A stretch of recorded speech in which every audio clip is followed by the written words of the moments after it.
So I just lost $20,000 because I decided not to make a video promoting a sports betting app. And as nice as $20,000 would have been, I am not about to make that money by telling my audience, which I deeply fucking care about, to go download an app which basically guarantees them to lose money. I don't gamble, and I'm sure as shit not going to tell you to gamble, because that's exactly what sports betting is. And I don't care how much ball knowledge you think you have, you are not going to hit that parlay. You are not going to change your life by doing this. And even on the small chance that you get a small dub from time to time, that is the exact thing that's going to keep you coming back. Because unlike traditional gambling, like a casino, that's a moment. You got to get ready, out of your house with your friends and go outside, whatever. But sports betting, that is an everyday occurrence, and you are always going to have a new game to bet on. And if you win once, that voice is going to keep coming back in your head. You could do it again. You could do it again. But guess what? You always fucking lose. Listen, I'm in the same exact boat. I have another sports channel. Kalshi hit me up. They sent me an email. And mind you, it was weird. And I will show you guys the email, but I feel like it might infringe upon, they might hit me with a lawsuit or whatever the hell. But they sent me an email, and it was clearly a bot, because I responded back to the email with specific questions just to see, what they would be willing to offer. I didn't take it though. I didn't take it. And they responded back with like the generic AI ChatGPT prompt response. And the profile picture of the person was clearly like a AI edited photo. And the reason why I made this video is because this article was dropped a couple days ago, but it's making the rounds right now. This is from ESPN. But it says here that legal challenges amounted Friday for Kalshi when New York sued it for allegedly running as an illegal gambling operation in the state and sought severe financial penalties against the prediction market company. So Kalshi over here cosplays as a prediction market company, when in reality, we all know Kalshi is a sports betting or betting company in general. But it goes on to say here that Letitia James, the Attorney General for New York, alleged that Kalshi offerings are quintessentially gambling and that the prediction market exposed New Yorkers, including those under 21, to gambling addiction without adequate safeguards. It goes on to say here that Kalshi and its closest competitor, Polymarket, face at least 20 lawsuits from state regulators, tribes, and individuals, and they have long insisted that their service constitution commodities trading and not gambling.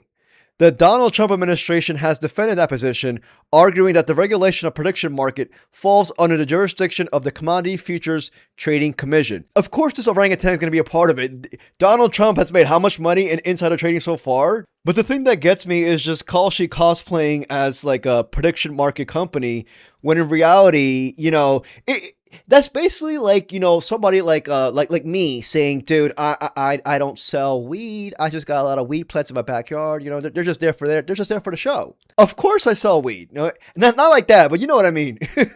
Anyways, New York's Attorney General continued to state, New York's gambling laws protect children from underage betting and help combat gambling addiction. James said in a statement, quote, no matter what they call themselves, prediction markets like Kalshi's are gambling platforms, plain and simple. And mind you, this is Kalshi, which during the World Cup actually netted about $40 billion in sports wagers. And it goes on to state here that Kalshi, the app, has effectively lowered the sports betting age from 21 to 18 and entered states where betting on sports is illegal, like California and Texas, thanks to the Trump administration endorsement of Kalshi's argument that it is something other than a sports gambling site. Again, cosplaying as a, prediction market, stupid ass platform or whatever the hell.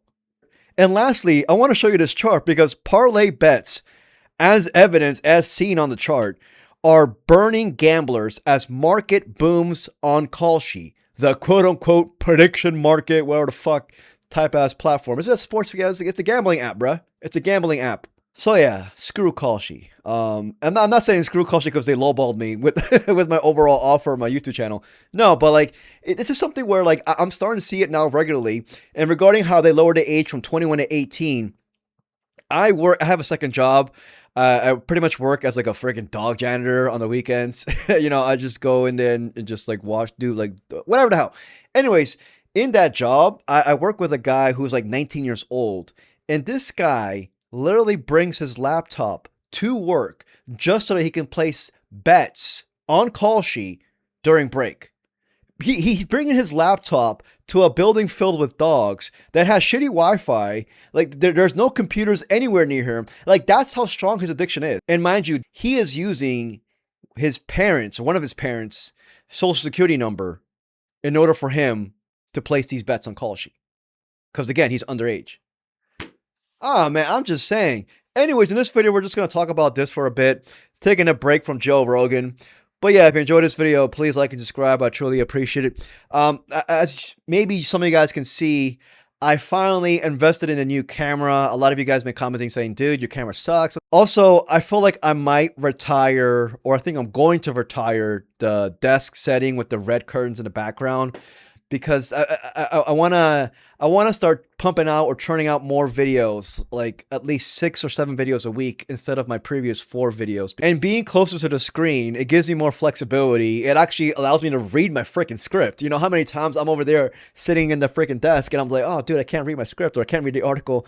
I don't know. I feel like my productivity will enhance, hopefully. But yeah, y'all let me know what y'all think. But here's another video of a kid who had a gambling addiction story that went the rounds. This happened like about 6 months ago, but still I feel like is highly relevant. DraftKings. And you're 21 at this time? No, I'm not. I ended up having to use somebody else's social, and my mom trusted. What did I say? That's my coworker who was only 19 years old. You see, like, this is how strong the addiction is. This is how strong it is. You know, you're having, and on top of it, they got to pay taxes on that. So like, there's no way they can hide from it. Man, oh, that's crazy. Me to make an account, and I explained to her that I don't have a problem and I'll be fine. I just want to use it for sports, which I completely lied to her.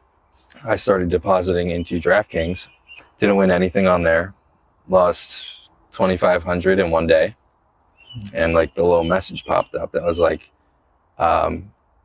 something with limits. It was like the New Jersey limit popped up for 2,500, and I was like, okay, accept whatever. It got worse when I downloaded FanDuel, another big one, and you know, same thing happens.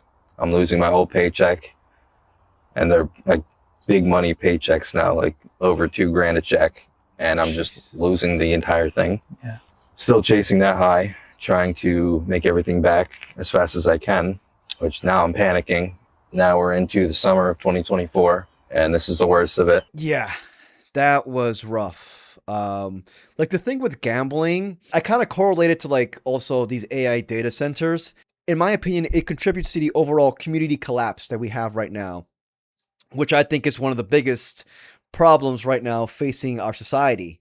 Besides like the overall obvious harms to sports gambling, like bankruptcies, debt and delinquency, you know, the high accessibility that's now damn near everywhere. You see it in every commercial. You see how these sports gambling companies are using, you know, celebrities. But the way I see it, this sports gambling is like eroding social trust, which could then, you know, impact family stability.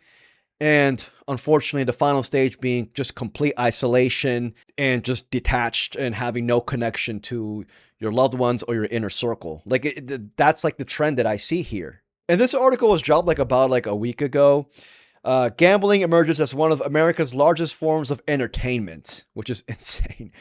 It says here, Americans placed around $166 billion in bets on sporting events in 2025, more than U.S. movies, music, books, and museum spending combined. However, the outlet noted that the figure is likely higher as it does not factor in bets placed on the 2 largest prediction markets in the world, Polymarket and that mofo, Kalshi. The North American box office earned about $8.87 billion in revenue last year, whereas music earned about $11.5 billion, live music earned about $18.5 billion, totaling $70 billion according to Fortune. So sports betting damn near doubled, or two times and a half, the overall music industry, movie industry, live music, book publishers, museum industry. Like, what the hell? And we see insider trading just being severely abused right now by the freaking president, mind you. And one thing that I do notice, being a sports content creator, you know, as you can tell, I'm DMV based, DMV located, Washington Wizards, let's go. But like regarding local or even prominent sports content creators, they're always being preyed upon from these sports gambling companies. Like I told you my story regarding Kalshi, I left them on red. But I will admit, I do see some of my favorite, revered, respected sports content creators promoting this. And it has me thinking, because I'm just like, I can tell, even though from a distance, that the person, that the content creator he has good morals and values. But also by following them, I know that they have a family and kids to feed.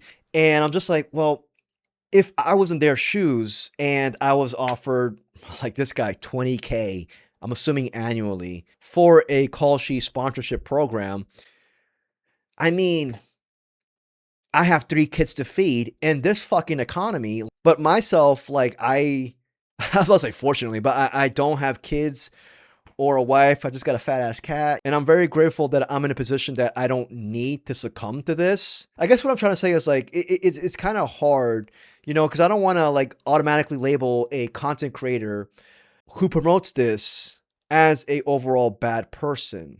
Even though I'm morally against sports gambling, on a case-by-case basis, obviously, I kind of sympathize with, certain content creators who are struck out and don't have a, steady source of income. And this $20,000 could, do wonders for him and his family. Whereas a person like me has the liberty and the overall, I guess you could say even luxury. I think it's a luxury, who I'm like financially somewhat stable. I don't need this, dirty money from Kalshi. But that's not the case, obviously, especially again during this fucking economy for everyone else. But yeah, y'all let me know what y'all think. Kalshi sucks. It's a sports gambling company. It's not a freaking prediction market. But yeah, just a quick little video on this. Y'all let me know what y'all think. If you enjoyed this video, please like and subscribe. I truly appreciate it. Seriously, please let me know if you can see the visible upgrade with the camera and also the overall, if the background is okay with you guys, because I feel like this might be the permanent background moving forward. Even though it makes no sense though, because like I predominantly just shit on the Rogan Sphere on this channel. I shit on, the Red Pill, the current admin, anything else. And I got the freaking Washington Wizards and the Washington Commanders like behind me. And I'm just like, oh shit, I don't want to affiliate them with my buffoonery on this channel. But anyways, y'all let me know what y'all think. Peace, y'all.